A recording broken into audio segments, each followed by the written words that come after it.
हाँ भाई बच्चों, चलो स्टार्ट करते हैं क्लास। देखो, लास्ट क्लास में जब हम पढ़ रहे थे इसके बारे में, तो हमने यहाँ पे पढ़ा था, ये पेपर है नेटवर्किंग का जो। तो इसमें हमने 21 तक के क्वेश्चन कर लिए थे डिस्कस। अब आगे के क्वेश्चन डिस्कस कर लेते हैं, क्वेश्चन नंबर 22 से।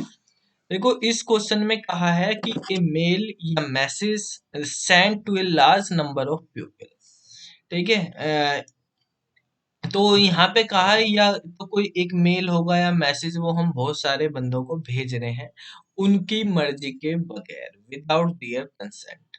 उसको हम क्या बोलते हैं? जैसे मेल आते हैं बहुत सारे, बल्क में आ रहे हैं, इनको एक तरह से जैसे बल्क एसएमएस होते हैं, वो भी होगी बल्क एसएमएस। सबको भेज देते हैं, नंबर इकट्ठे करे कंपनी वालों ने, और मैसेज भेज देते हैं जो कंपनी से आते रहते हैं। ऐसे मेल आते रहते हैं, ठीक है। तो वो बल्क मेल हो जाते हैं एक तरह से। तो ये बल्क मेल या बल्क एसएमएस जो होते हैं, एडवर्टाइजिंग पर्पस से भेजे जाते हैं। बेसिकली मेन इनका पर्पस होता है एडवर्टाइजमेंट का, ठीक है। तो इनको हम बेसिकली स्पैम बोलते हैं। तो ये हमारे पास ए वाला ऑप्शन करेक्ट हो जाएगा। इसमें कोई ईमेल नहीं है, नॉर्मल मेल भी हो सकते हैं, मैसेज भी हो सकते हैं, एसएमएस भी हो सकते हैं, तो स्पैम हो जाता है। वायरस है, वर्म्स है, तो ये सब अलग कैटेगरी। 23 नंबर क्वेश्चन पे आते हैं। इस क्वेश्चन में कहा है कि the practice of taking someone else work और आइडियाज।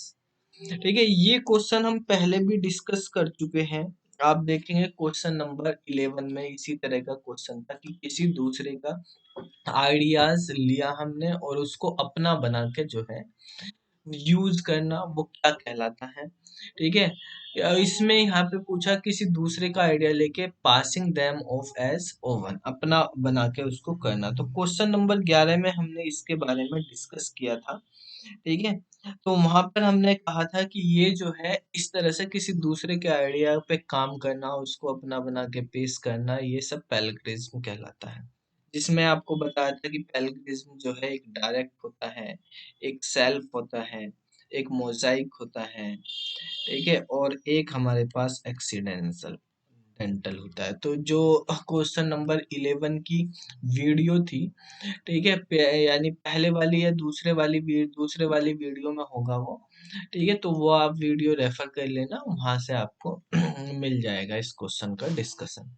ठीक है। हैकिंग, क्रैकिंग और ट्रोजन के बारे में भी हम डिस्कस कर चुके हैं कि ब्लैक हैट क्या होते हैं हैकर्स में, और हमारे पास वाइट हैट क्या होते हैं, ग्रे हैट क्या होते हैं, ट्रोजन के बारे में भी बात की हुई है।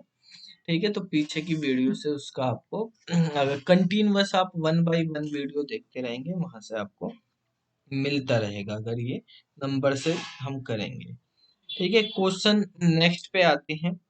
नेक्स्ट क्वेश्चन में कहा है कि द प्रैक्टिस ऑफ टेक की, अच्छा ये तो हो गया। 24 नंबर पे आते हैं। योर फ्रेंड रंजना, रंजना आपकी कोई दोस्त है, वो कंप्लेन कर रही है कि that somebody has created a fake profile, किसी ने उसकी फेक प्रोफाइल बनाई है फेसबुक पे और डिफेम कर रहे हैं उसके कैरेक्टर को, एब्यूजिंग कमेंट और पिक्चर्स अपलोड करके, ठीक है, फेसबुक पे। तो इस टाइप के साइबर क्राइम को हम क्या बोलते हैं?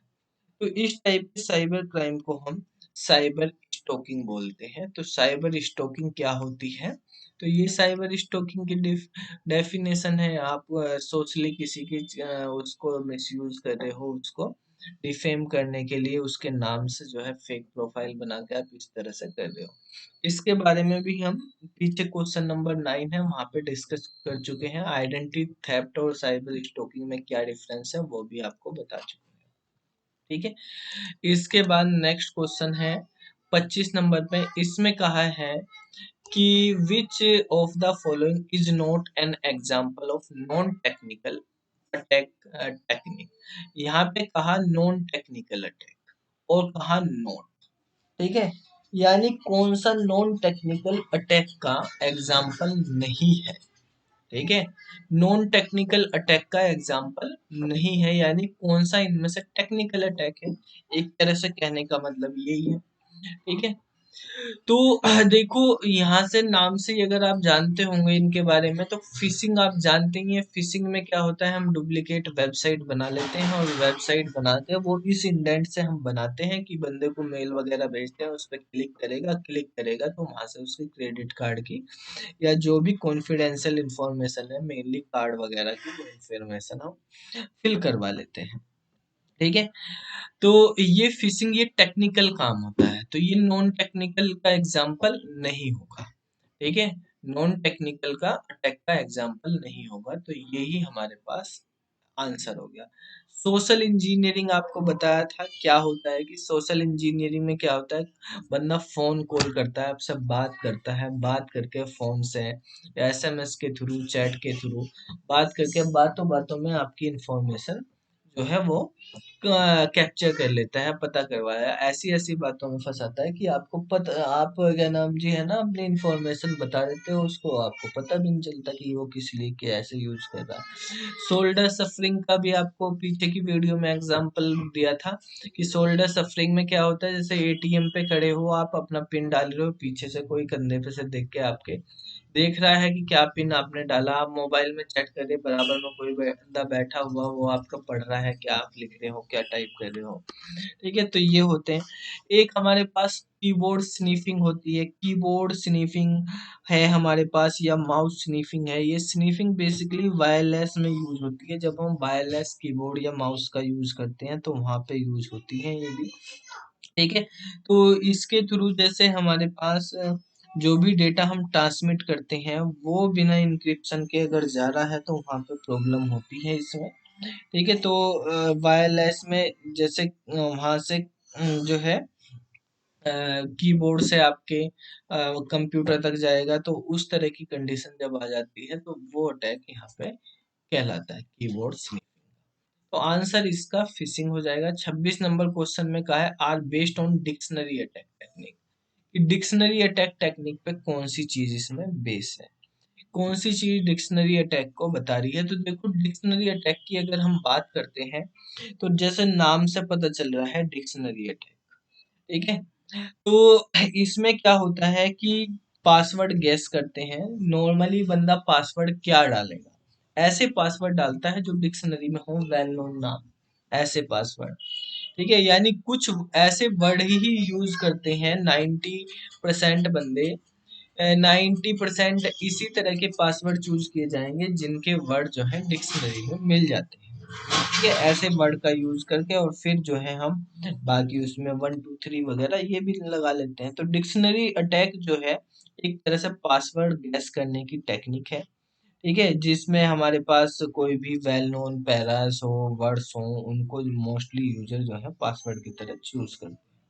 ठीक है। तो इंग्लिश लैंग्वेज है, जैसे हम वहां से कंबाइन कर लेते हैं, जैसे मान लिया पासवर्ड जो है 6 कैरेक्टर का आपने रखा हुआ है, तो 6 कैरेक्टर के जितने भी डिक्शनरी में वर्ड है, वो हम वहां पे चेक कर लेंगे, उन वर्ड में से कोई कॉमन पासवर्ड देख लेंगे क्या होगा। ठीक है। अब देखो, जो है एक होता है hybrid attack.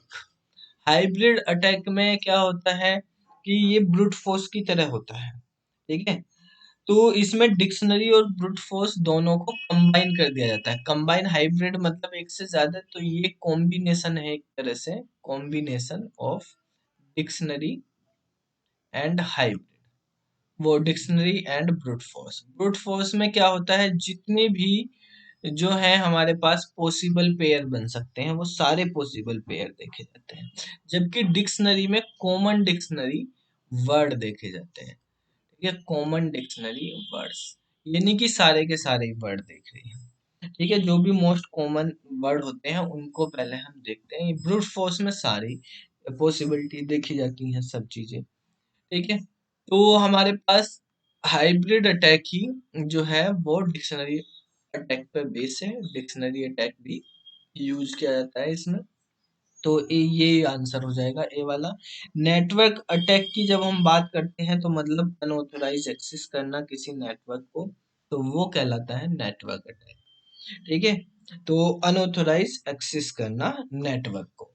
Database attack, database में करना। टीसीपी अटैक जो होता है, टीसीपी एक सिंक्रोनाइजेशन अटैक होता है। ये बेसिकली क्या होता है, इसको हम ये बोलते हैं डीडीओएस, यानी distributed denial of service attack. Denial of service मतलब आप सर्वर को जो है अनेबल कर देते हैं, उस आईपी पे विजिट नहीं होने देते, उसको बिजी दिखा देते हैं, इस तरह का अटैक इसमें रहता है। डिनाइल ऑफ सर्विस अटैक आपको पढ़ाया हुआ है। एक डिनाइल ऑफ सर्विस होता है जो सिंगल सिस्टम से होता है, और डिस्ट्रीब्यूटेड डिनाइल ऑफ सर्विस उसमें जो है फेक जो विजिटर बनाए जाते हैं वो मल्टीपल सोर्स से बनाए जाते हैं। नेक्स्ट क्वेश्चन है 27 नंबर का। ठीक है, इसमें कहा है कि जो हमारे पास a attack one of the simplest process of gaining access to any password protected system. Password protected system है, कोई सी में पासवर्ड लगा हुआ, उसका पासवर्ड तोड़ना है हमको, उसको एक्सेस करना है, तो सबसे सिंपल अटैक कौन सा है इनमें से? तो ब्रूट फोर्स सबसे सिंपल है, जितने भी पॉसिबल तरीके आप बना लो वहां पे। अगर पॉसिबल मतलब उसमें नंबर ऑफ अटेम्प्ट की कंडीशन नहीं लगी तो ब्रूट फोर्स से आपका वो हो ही जाएगा, मतलब पासवर्ड ब्रेक हो ही जाएगा वहां से। अब इसमें नेक्स्ट दिया है क्लिक जैकिंग। क्लिक जैकिंग जैसे नाम से ही पता चल रहा है, क्लिक करी जाएगी यहाँ पे। तो क्लिक जैकिंग जो है ये बेसिकली यूआई बेस होता है, यूजर इंटरफेस है। ठीक है, तो इसको हम यूआई रेड रेस अटैक भी बोलते हैं। ठीक है, यूआई रेड रेस अटैक भी बोला जाता है। इसके अंदर जो है क्लिक करते हैं हम किसी ऐसी चीज पे, ठीक है, यानी यूजर से क्लिक करवा लेते हैं किसी मैलिशियस कंटेंट पे, लिंक पे, उस तरह से जहाँ पे वो करना चाह रहा वहां नहीं, किसी और चीज पे लिंक क्लिक करता है, खुलेगी कोई और चीज, उस तरह से लिंक करवाना, एडवर्टाइजमेंट जैसे भेज देते हैं उस तरह से। ठीक है, तो ये एक ट्रिक होती है, प्रोसेस होता है कि यूजर जो है क्लिक करेगा ऐसी डिफरेंट पे, जहाँ पे डिफरेंट चीज पे, डिफरेंट लिंक पे, जहाँ पे वो करना नहीं चाहता, तभी वहां पे क्लिक कर देता है और वहां से इंफॉर्मेशन फिल करेगा, वहां से उसकी इंफॉर्मेशन जो है ट्रैक कर ली जाएगी। नेक्स्ट ये भी कॉन्सेप्ट जो है काफी इम्पोर्टेंट है कि एप्स ड्रॉपिंग क्या होता है। एप्स ड्रॉपिंग के बारे में भी पूछा जाता है एग्जाम में। ठीक है, तो बेसिकली एप्स ड्रॉपिंग का मतलब होता है, यानी किसी बंदे की प्राइवेट कन्वर्सेशन जो है वो लिसन करना, सुनना बिना उसकी जानकारी के। ठीक है, तो उसको हम बोलते हैं एप्स ड्रॉपिंग, मतलब प्राइवेट कन्वर्सेशन कैप्चर कर लेना किसी भी चीज की, तो वो एप्स ड्रॉपिंग अटैक कहलाता है। इसको हम स्नीफिंग या स्नूपिंग अटैक भी बोलते हैं। मतलब आपको थेफ्ट करनी है इंफॉर्मेशन जो भी एक नेटवर्क पे भेजी जा रही है, चाहे वो कंप्यूटर से भेजी जा रही हो, मोबाइल से भेजी जा रही हो, या किसी भी डिवाइस से हम भेज रहे हो, तो उसको हम क्या बोलते हैं, एप्स ड्रॉपिंग बोलते हैं। एप्स ड्रॉपिंग मतलब to listen someone private conversation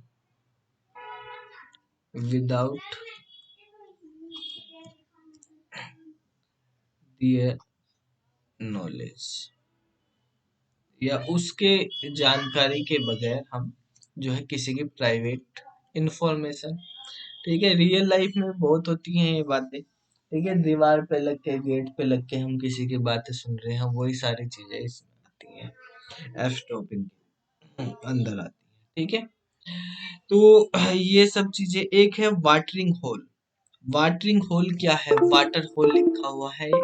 ठीक है, तो ये वाटर होल क्या है, वाटर होल भी एक कंप्यूटर अटैक ही है, यहाँ पर जो अटैकर है वो गैस करता है, ऑब्जर्व करता है किसी भी वेबसाइट, ऑर्गेनाइजेशन की वेबसाइट को। ये देखता है कि बेसिकली वाटर होल के अंदर ये देखा जाता है कि कोई ऑर्गेनाइजेशन है, जैसे मान लिया इसमें फिक्स कर लिया जाता है कि मुझे इस ऑर्गेनाइजेशन पर अटैक करना है, तो देखते हैं कि या इस बंदे पर अटैक करना, कि वो सबसे ज्यादा कौन सी वेबसाइट को जो है वो करते हैं, यूज करते हैं, कौन से लिंक को सबसे ज्यादा ओपन करते हैं। मान लिया कोई ऑर्गेनाइजेशन, उसकी इंफॉर्मेशन हमें पता करनी, तो उसके जो एम्प्लॉय हैं सबसे ज्यादा किस चीज को ओपन करते हैं, कौन से लिंक को ओपन करते हैं, तो वो करता है। इसमें टारगेट बनाया जाता है, ग्रुप टारगेटेड होता है। ठीक है, जैसे मान लिया वहां पर जो है हम बात करते हैं फिशिंग की, वहाँ पे टारगेटेड ग्रुप नहीं, वहाँ पे किसी को भी सबको भेज देते हैं बल्क में। लेकिन वाटर होल में टारगेटेड होता है कि जो जिसको हमें इन्फेक्ट करना हो वो यूजर हमें पहले से ही पता है, टारगेट है कि इसी को करना, तो उसके बारे में इंफॉर्मेशन कलेक्ट करेंगे कि वो किस चीज को ज्यादा विजिट कर रहा, फिर जिस चीज को वो ज्यादा विजिट कर रहा उसी चीज पे हम वायरस भेजेंगे या कोई भी मैलिशियस चीजें भेजेंगे या उसी की फिशिंग करेंगे, इस तरह की चीजें, तो वो कहलाता है हमारा वाटर। ये एक तरह से हमारे पास जो है टारगेटेड ऑडियंस के लिए बनाया जाता है, जिसको या टारगेट होगा हमारे पास जो यूजर है उसके लिए बनाया जाता है। ठीक है, और उसी के अकॉर्डिंग वो देखा जाएगा वो ज्यादातर किस चीज को यूज कर रहा है, वहां पे ट्रैक करके फिर उसको जो है वो करा जाता है, मैलिशियस एक्टिविटी करी जाती है। इसके बाद क्वेश्चन नंबर 28 है, इसमें कहा है कि वीओआईपी क्या होता है। ठीक है, वीओआईपी की फुल फॉर्म आपको पता ही होगी ज्यादातर सभी बच्चों को। ठीक है, तो VoIP voice over internet protocol, जब आप वॉइस भी सेंड करते हैं, ठीक है, जैसे डेटा तो हम सेंड करते ही हैं, तो डेटा के साथ साथ वॉइस भी हम सेंड करते हैं, तो इसकी full form voice over internet protocol होती है। एज क्या होता है, तो एज आप अपने मोबाइल में अगर नेटवर्क में देखोगे वहां पे लिखा आता है एज के बारे में। ठीक है, तो एज की फुल फॉर्म जो है वो होती है हमारे पास enhanced data for global evolution. Enhanced data for global evolution, यानी बी वाला ऑप्शन आपका करेक्ट हो जाएगा। ये basically enhanced data for global evolution कब आता है, किस तरह से आता है आपके उसमें, ये हाई स्पीड मोबाइल डेटा का एक स्टैंडर्ड है। ठीक है, जो सेकंड जनरेशन के जो हमारे पास जीएसएम मोबाइल थे, ग्लोबल सिस्टम फॉर मोबाइल, हम यूज करते थे, तो सेकंड जनरेशन के जीएसएम मोबाइल सिम जो होते थे उनमें ये बनाया गया था जीएसएम। ठीक है, ये हाई स्पीड, ठीक है, मतलब हम कह सकते हैं ये 2G है। 2G की स्पीड, 2G का नेटवर्क जब आता था, आजकल तो आता नहीं, पुराने जमाने में आता था, आजकल तो सब 4G चला रहे हैं। तो पहले जब 2G का नेटवर्क आता था तो एज लिखा आता था, तो ये high speed 2G mobile network है, 2G मोबाइल डेटा स्टैंडर्ड है। ठीक है, तो ये हमारे पास 2G होता है। इसके बाद फिर जो है एक बनाया गया एज, ADG, ये ADGE जो है, इसमें पहले ये कैसे बना था एक तरह से, इसके बारे में अगर हम बात करें तो ये बेसिकली हमारे पास शुरू में 2G में GPRS यूज होता था। तो ये GPRS जो है ये हमारे पास पहले यूज होता था 2G मोबाइल में। तो जीपीआरएस के बाद जो है बनाया गया, जीपीआरएस की फुल फॉर्म होती है जनरल पैकेट रेडियो सर्विस। ठीक है, और ये पैकेट स्विचिंग पे काम करता था, पैकेट स्विचिंग। ये जीपीआरएस जो है जब हमारे पास बनाया गया, ठीक है, तो नॉर्मली जीपीआरएस 2.5G के लिए बनाया गया है। जब 2.5G है तो स्पीड बढ़ाने के लिए, और जीपीआरएस के बाद ही हमारे पास सेकंड जनरेशन में ही ये बनाया गया था एज, और एज जीपीआरएस से भी फास्टली काम करता था, तो इसको हम 2.7G भी बोलते हैं। ठीक है, 2.7G, लेकिन 3G जो मोबाइल होते थे उनमें भी ये आता रहता था, 3G वालों में, लेकिन 2.7G का ही स्टैंडर्ड था ये बेसिकली, तो सेकंड जनरेशन ही बोलते थे। ठीक है, इसके बाद जो है अब 3G आया, फिर 4G आया। ठीक है, तो 4G में हम वोल्टी एलटी वगैरह ये यूज करते हैं, तो वोल्टी के बारे में ही है नेक्स्ट क्वेश्चन। तो वोल्टी क्या होता है, इसकी फुल फॉर्म क्या है, तो देखो कुछ सिस्टम में LTE लिखा आता है, कुछ मोबाइल नेटवर्क पे, तो ये हमारे पास कंप्लीटली 4G पे काम नहीं करता है नॉर्मली, और कुछ में जो है हमारे पास वोल्टी लिखा आता है। ठीक है, तो ये क्या है, LTE का मतलब होता है लॉन्ग टर्म इवोल्यूशन, इवोल्यूशन। ठीक है, ये जो है बेसिकली सबसे पहले एयरटेल ने, इंडिया में जो है एयरटेल ने लॉन्च किया था 2012 में। सबसे पहले जो LTE नेटवर्क लगाया था इंडिया में वो किसने लगाया था? एयरटेल ने 2012 में। इसको बेसिकली 4G बोल के उन्होंने लगाया, लेकिन एक्चुअली में ये 4G की स्पीड नहीं देता था। ठीक है, फिर 4G के लिए जो बनाया गया पूरा कंप्लीट 4G की स्पीड, मतलब वोल्टी बनाया गया। वोल्टी में क्या होता है, आप साथ के साथ कॉल भी कर सकते हो, साथ के साथ मोबाइल का डेटा भी यूज कर सकते हो, तो दोनों काम साथ के साथ होते रहते हैं। तो V का मतलब यहाँ पे होता है वॉइस, O का मतलब ओवर, और LTE मतलब long term evolution, long term evolution. तो यहाँ पर जो है हमारे पास दोनों चीजें साथ में ही हो जाती हैं, डेटा भी और वॉइस भी, कॉलिंग भी और डेटा भी, दोनों साथ के साथ यूज कर लेते हैं। ये 4G नेटवर्क पे काम करता है। ठीक है, इसको जो है सबसे पहले 2016 में लॉन्च किया था और जियो ने लॉन्च किया था, रिलायंस जियो ने इसको लॉन्च किया। ठीक है, इसके बाद क्वेश्चन नंबर 31 है, scatter net can have maximum piconet. Scatter net में कितने पिकोनेट हो सकते हैं? तो पिकोनेट क्या होते हैं? बेसिकली ये लेंस के पार्ट होते हैं। नॉर्मली जब हम बात करते हैं कि जो ब्लूटूथ होते हैं, ब्लूटूथ से अगर हम डिवाइस को कनेक्ट करते हैं तो ब्लूटूथ के जो नेटवर्क होता है उस ब्लूटूथ के नेटवर्क को हम बोलते हैं पिकोनेट। क्या बोलते हैं? पिकोनेट। और पिकोनेट 3 बिट का नेटवर्क होता है। 3 बिट का नेटवर्क होता है। इसमें 3 बिट का मतलब है मैक्सिमम आप 8 डिवाइसेस जो है इसमें कनेक्ट कर सकते हो, जिसमें एक मास्टर होती है, एक डिवाइस मास्टर की होगी और 7 डिवाइस जो है वो स्लेव कहलाती है। ठीक है, तो जैसे हमारे पास एक ब्लूटूथ का नेटवर्क है, उसमें एक मास्टर डिवाइस है जो डेटा सेंड करेगी और रिसीव करने वाले 7 स्लेव हो सकते हैं, इस तरह से। ठीक है, तो ये हमारे पास पिकोनेट कहलाता है, इसको हम पिकोनेट बोलते हैं। अब स्कैटर नेट जो होता है वो कलेक्शन ऑफ पिकोनेट होता है। अगर ब्लूटूथ को हमें ज्यादा डिवाइसों को यूज करना तो हमें मल्टीपल पिकोनेट बनाने पड़ेंगे, तो कलेक्शन ऑफ पिकोनेट। तो ये हमारे पास जो है क्या कहलाएगा? कलेक्शन ऑफ पिकोनेट जो है स्कैटर नेट कहलाएगा। ठीक है, तो स्कैटर नेट जो है पिकोनेट को कनेक्ट कर लेता है। तो अगर 8 से ज्यादा डिवाइस आपको यूज करनी तो स्कैटर नेट में आप 10 पिकोनेट तक कनेक्ट कर सकते हो। ठीक है, तो ये हमारे पास स्कैटर नेट हो जाएगा, तो आंसर इसका हो जाएगा ए, 10 पिकोनेट हम यहाँ पे बना सकते हैं।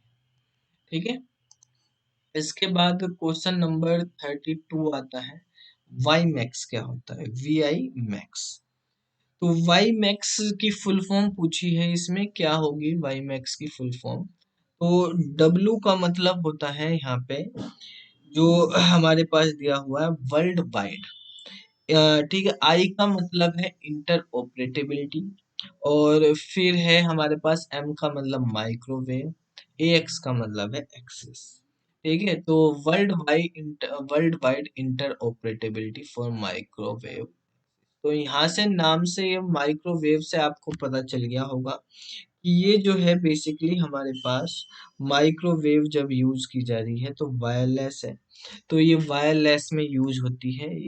ठीक है, WiMAX is a wireless broadband technology, communication technology. ठीक है, वायरलेस ब्रॉडबैंड कम्युनिकेशन टेक्नोलॉजी होती है। और इसका जो IEEE स्टैंडर्ड है वो 802.16 स्टैंडर्ड कहलाता है। तो जिसके थ्रू आप हाई स्पीड डेटा जो है वो ट्रांसफर कर सकते हो, हाई स्पीड डेटा ओवर, ठीक है, डेटा ट्रांसफर ओवर माइक्रोवेव यानी वाइड एरिया में आप कर सकते हो। तो ये नॉर्मली हमारे पास मैन पे काम करती है, metropolitan area network, man technology पे काम करती है, और ये 2001 में डेवलप करी गई थी। ठीक है, अब इसमें कहा जो हमारे पास वाईमैक्स टेक्नोलॉजी है, ठीक है, इस टेक्नोलॉजी में जो नेटवर्क होता है WiMAX network, device that provide the connectivity. WiMAX network पे जो डिवाइस कनेक्टिविटी प्रोवाइड करवाती हैं उन डिवाइसेस को हम क्या बोलते हैं? तो उन डिवाइस को हम सब्सक्राइबर स्टेशन बोलते हैं। वाई मैक्स के अंदर जो डिवाइस होती है उनको क्या बोला जाता है? सब्सक्राइबर स्टेशन बोला जाता है। तो इसका आंसर हो जाएगा हमारे पास ए। ठीक है। नेक्स्ट क्वेश्चन है 34 नंबर। 34 नंबर क्वेश्चन में कहा है the photonic layer of SONET is similar to the OSI model. ठीक है। फोटोनिक लेयर क्या होती है? सोनेट। तो सबसे पहले तो हमें यही पता होना चाहिए भाई सोनेट क्या होती है। तो सोनेट का फुल फॉर्म क्या होता है? नेट तो नेटवर्क सही है, और एस ओ की फुल फॉर्म हमें पता होनी चाहिए। एस का मतलब होता है सिंक्रोनस, ठीक है। ओ का मतलब है ऑप्टिकल, और नेट का मतलब है नेटवर्क। तो यहाँ से ही अगर फुल फॉर्म है तो हम इसके बारे में पता कर सकते हैं क्या है। सिंक्रोनस का मतलब आपको पता ही है, ठीक है। जो सिंक्रोनाइज होती है टाइम पे, एक ही टाइम पे काम करते हैं सारी जगह, ठीक है। जो भी डेटा होगा सेम टाइम पे काम करते हैं। ऑप्टिकल मतलब ऑप्टिकल फाइबर जो होगी उस डिवाइस पे एक नेटवर्क ट्रांसमिट होंगे। तो ये सोनेट जो है हमारे पास एक कम्युनिकेशन प्रोटोकॉल है। It is communication communication protocol, ठीक है। तो इसको डेवलप किसने किया था? ये डेवलप किया गया था, डेवलप बाय बेलकोर। बेलकोर ने इसको डेवलप किया, और ये नेटवर्क जो है बेसिकली नॉर्थ अमेरिका में यूज किया जाता है, नॉर्थ अमेरिका, ठीक है। और एएनएसआई का स्टैंडर्ड पे ये काम करता है। एएसआई ने इसको स्टैंडर्ड दिया गया है। जैसे ओएसआई मॉडल है, आईएसओ स्टैंडर्ड होता है, ये एएनएसआई स्टैंडर्ड है, ठीक है। तो इसका काम होता है डेटा को बेसिकली हमें जब लॉन्ग डिस्टेंस पे भेजना होता है ऑप्टिकल फाइबर की मदद से, तो हम इस नेटवर्क का यूज करते हैं, इस प्रोटोकॉल का यूज करते हैं। It is used to transmit large amount of data over optical fibre, ठीक है। यूज ओवर लॉन्ग डिस्टेंस लिख देते हैं, using optical fibre, optical fibre का यूज करते हैं। और ये सेम टाइम पे कर देता है, मल्टीपल जो है डेटा स्ट्रीम जो है सेम टाइम पे ट्रांसफर कर देता है, इसीलिए हम सिंक्रोनस बोलते हैं। इसके अंदर बेसिकली दो लेयर काम करती हैं। एक लेयर होती है हमारी फिजिकल लेयर, और एक लेयर होती है हमारी इसमें जो, नहीं फिजिकल तो हमारे पास उसमें होती है ओएसआई में। अगर ओएसआई की बात करें तो इसके अंदर जो ओएसआई में फिजिकल लेयर होती है वो इसमें कहलाती है फोटोनिक लेयर। इस लेयर को यहाँ पे फोटोनिक लेयर कहते हैं। और जो हमारे पास ओएसआई में डेटा लिंक लेयर होती है, डेटा लिंक लेयर, वो यहाँ पे जो है सेक्शन लेयर बनती है, और लाइन लेयर होती है, लाइन लेयर, और एक होती है पाथ लेयर।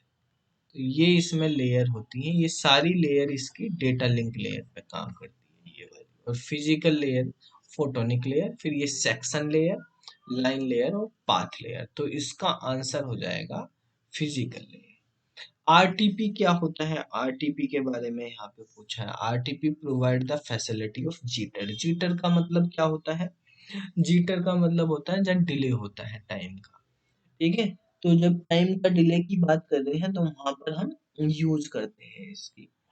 तो जो हमारे पास आरटीपी प्रोटोकॉल यूज होता है, तो उस प्रोटोकॉल में इसमें कहा है कि जिटर वो किस के लिए प्रोवाइड करता है। जिटर कब हो सकते हैं? जिटर मतलब जो है थोड़े से हमारे पास डिले हो सकती है उसमें, ठीक है। तो डिले वगैरह कहाँ होता है? अगर हम real time transport protocol use कर रहे हैं, आरटीपी मतलब होता है real time protocol, transport protocol रहता है, रियल टाइम पे ट्रांसफर करता है डेटा का, ठीक है।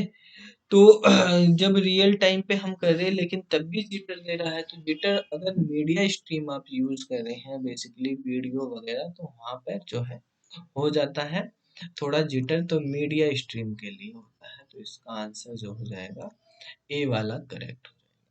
बाकी क्वेश्चन जो है फिर वो हम अगली वीडियो में डिस्कस करेंगे। आप रेगुलर कंटिन्यू सभी टेस्ट देते रहो, ठीक है। वेबसाइट पे टेस्ट होते ही हैं, आप वहां से टेस्ट अटेम्प्ट करते रहो, और क्वेश्चन का डिस्कशन आपको यहाँ पे ऐप पे मिलता रहेगा। तो फिर मिलते हैं अगली वीडियो में, तब तक के लिए।